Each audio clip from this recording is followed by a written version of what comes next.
Akkana jetti gaafnu beelaa fi dheebuudhaan rakkattee cinqattee jiraatti. Uti hedduu takka hin dandeenye. Uti onneen teenya hin dandeessu waan akkana haala. Haati teenya rakkachuu hin feenu. Yerooti wajji amma galgala ani jeefnaan jaan akka isiisaan namatti dhaabbatanii lubbuu sidaanaaf baraartanii barbaada lammiitiyya. Ofirraa kafaluu hin dandeenye yaa uummata Oromoo imimmaan haadha teenya akka itti irraa hiitan isinitu beeka. Garuu jechaan yaa uummatiyya uummata Oromoodha. Yaa lammiitiyya jireenyi kiyyaas kunoo kanuma manni nan keessa jiraachuu jirus tani itti ilmaan kana barsiisuu jirus kunoo jireenyi mana kiyya keessaatis kanuma. Ilmaan kun akkatti jiran hin qaban anis midhaan hin qabu waliin ganda keessaa liqee hudhatan jechuun ilmaan kana dhachuutu yaadu jira. Namni haadha qabdu imimmaan haadha teenyaa kana harkitanii lafatti hin dhiisina.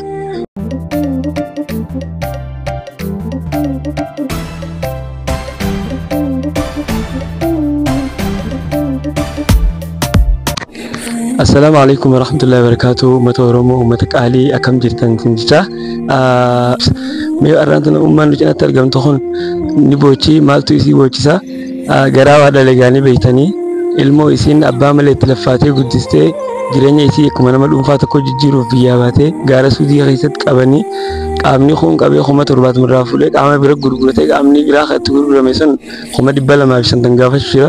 Ummaan tun jireenya isii harkaa fi afaan jidduu waan nyaatu hin qabdu sagalee nuutaa uummatni Oromoo kana gargaaran jettee boochee isin gaafachiifti.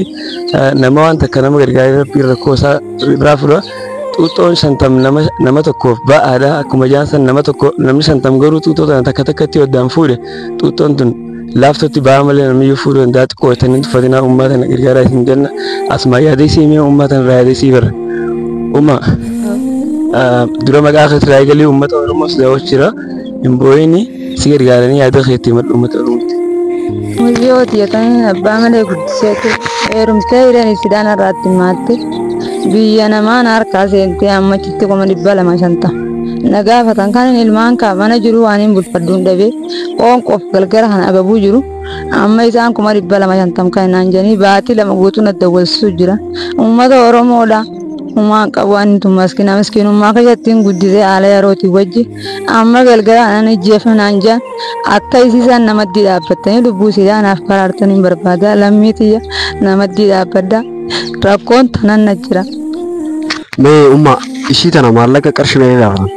250 jaan. Egaa akkuma beekamu uummata Oromoo kunoo waan hin nyaadhee buluu hin qabu jetti halkan edanaa kana agabuun buleeti. Namni keenya wal malee maal qabaa ummaa tana rakkina ishiin keessa jirtu kana keessa haa baraarru. Namni Oromoo hundi qarshii takka takka haga dandeessaniin yoo gargaartan wallaahi qoccaatii takka illee hin qabu.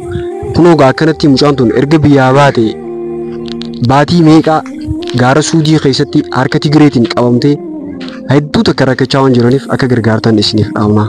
Assalaamu alaykum warahmatullahi wabarakatuh. Kunoo ummata Oromoo ni gartanii jireenyi isiis kana fakkaata iddoon isin galtus kana fakkaata.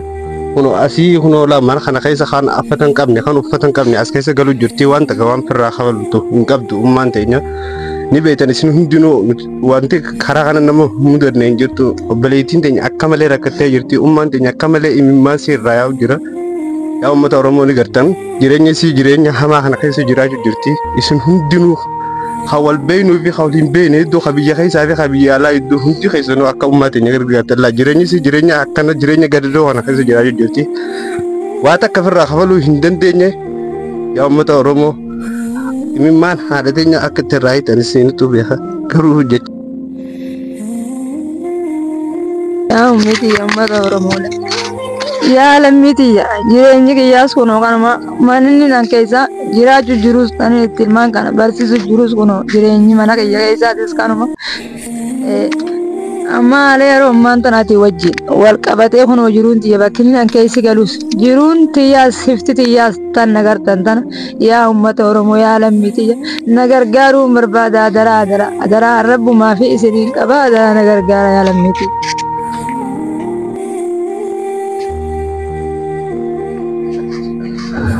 Akkana jetti gaafnu beelaa fi dheebuudhaan rakkattee cinqattee jiraatti.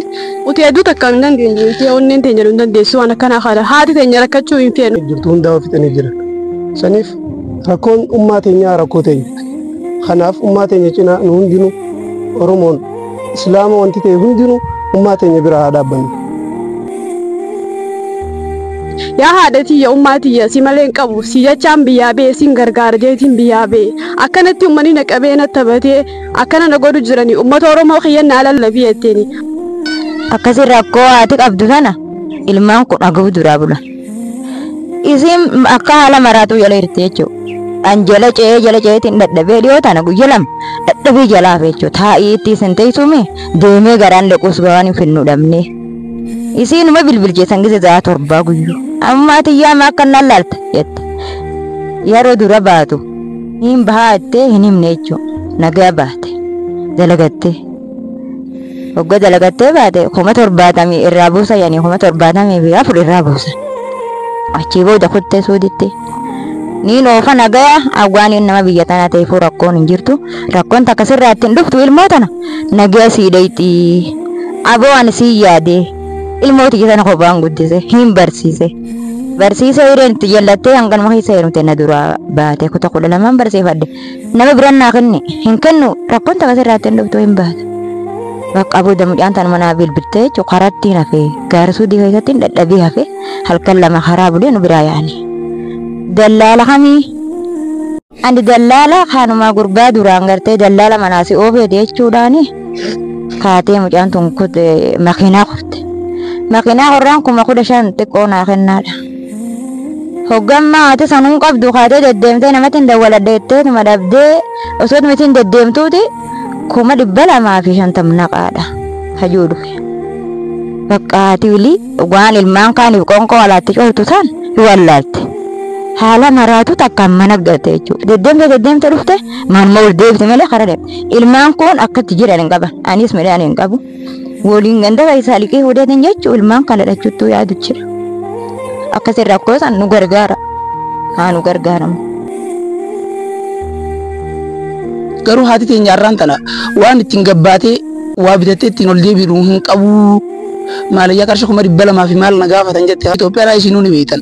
Saatana keessatti namni waan ittiin gabbee ittiin ol deebi'ee nyaatu waan guyyaa takka ittiin buluu harkachuun ni jabaatti. Obboleeyyan kiyya Oromoo namni rakkoon tun itti dhagahamte. Namni haadha qabdu imimmaan haadha teenyaa tana harkitanii lafatti hin dhiisina. Yoo rabbiin isin qabee viidiyoo tanaa sheer nu godhaati. Ifi yoo dandeesse nu gargaari. Yoo dandeenye sheerii nu gargaari. Namni takka sababa keetitti yoonii fi harkii gargaarsa haadha teenya tanaa godhee waan guddaadha. Assalamualaikum warahmatullahi wabarakatuh. Akkuma beekamu bileen kiyyaas waan jiran kaasanii jira waan ta'eef rakkinni keenya rakkina keessanii jennee fuuldura keessan dhaabbanne. Karaa kanatti uummanni qabanii 250 buusii yaa'anii dararuu jiran. Kanaafuu isin ammatti waan takka waan harkaan hin qabneef uummata kiyyaan qabaa uummata kiyyaan adda addaa etteeti abdiin isinirra jirti. Kanaafuu waan qabdaniin namuu cinaa dhaabbadhaan isin jaala. Obboleeyyan keenya namuutu ni dhageessanii kaanis ni agartanii akkasuma rakkoo ummaa teenyaa tana namuutu kan agartan ni gaha rakkoo keessa jirtu ni agartan. Please Oromoo haa gargaarru.